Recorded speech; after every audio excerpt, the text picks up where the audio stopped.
एक ओर जहां मालदीव को लेकर देश की सियासत गर्म है, तो वहीं दूसरी ओर मालदीव की चीन से और बढ़ रही नजदीकियों से पड़ोसी मुल्कों में भी हलचल बढ़ गई है।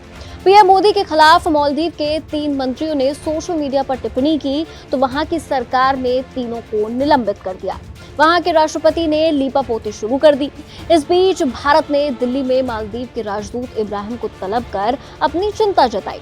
लेकिन इन सब के बीच सबसे बड़ा सवाल ये खड़ा होता है कि आखिर मालदीव के लोगों में भारत के खिलाफ इतना जहर भर कौन रहा है? जवाब साफ है, चीन। दुनिया जानती है कि मालदीव के राष्ट्रपति मोहम्मद मोइज़ू चीन के समर्थक हैं और वो अपने देश में भारत विरोधी राजनीति कर सत्ता में आए हैं। केवल मालदीव ही नहीं, चीन भारत के सभी पड़ोसी देशों की ओर टुकड़े फेंककर भड़काता रहता है। पाकिस्तान तो सालों से उसका पिछलगू रहा है, अब मालदीव भी उसी के नक्शे कदमों पर है।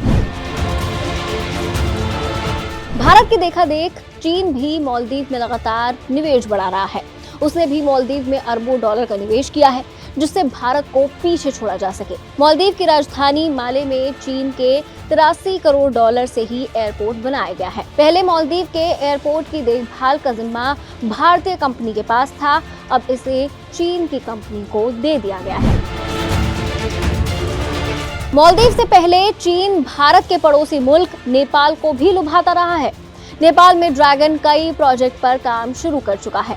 नेपाल में चीन airport, road, college, shopping mall तक बना रहा है और रेलवे लाइन बिछा रहा है। विशेष रूप से नेपाल होकर भारत की सीमा तक पहुंचने के लिए चीन वहां सड़क और रेल मार्ग बना रहा है। भारत के एक और पड़ोसी देश म्यांमार पर चीन लगातार लोन का बोझ डालता रहा है। अब उसने वहां के रखाइन में पानी के भीतर बंदरगाह बनाने का काम शुरू कर दिया है। म्यांमार का आर्थिक गलियारा, high speed train project, highway और एक्सप्रेस, वो सब कुछ चीन के भरोसे है।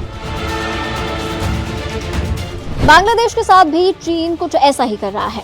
अपने वन बेल्ट वन रोड परियोजना के लिए वो म्यांमार से पहले ही दिसंबर 2016 में बांग्लादेश को अपने झांसे में ले चुका है।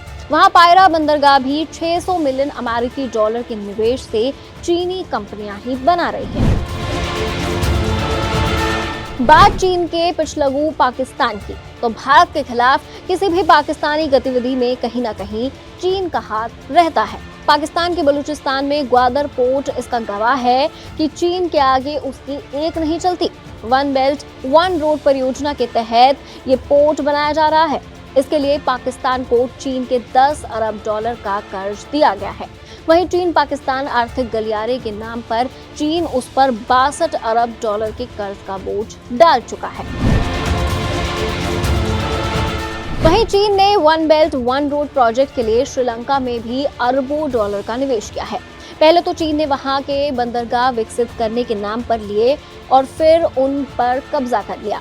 यहाँ तक कि इनके किनारे की 1,500 एकड़ जमीन भी ले ली। भूटान और अफगानिस्तान जैसे भारत के करीबी देशों को भी चीन पटाने में लगा रहता है। कुल मिलाकर चीन भारत के हर पड़ोसी देश के साथ अपने रिश्ते मजबूत दिखाना चाहता है। इसके लिए वो एक बड़े पैमाने पर निवेश करता जा रहा है, लेकिन दुनिया के अलग अलग हिस्सों में 4 दर्जन से ज्यादा छोटे देशों को कर्ज तले दबाकर उनके साथ मनमानी करने की चीन की पॉलिसी अब खुलकर सामने आ चुकी है। ऐसे में कई देश अब सतर्क भी होने लगे हैं। खैर, इस पूरे मामले को आप कैसे देखते हैं? आपकी राय कमेंट सेक्शन में जरूर शेयर कीजिए। देखते रहिए एबीपी लाइव।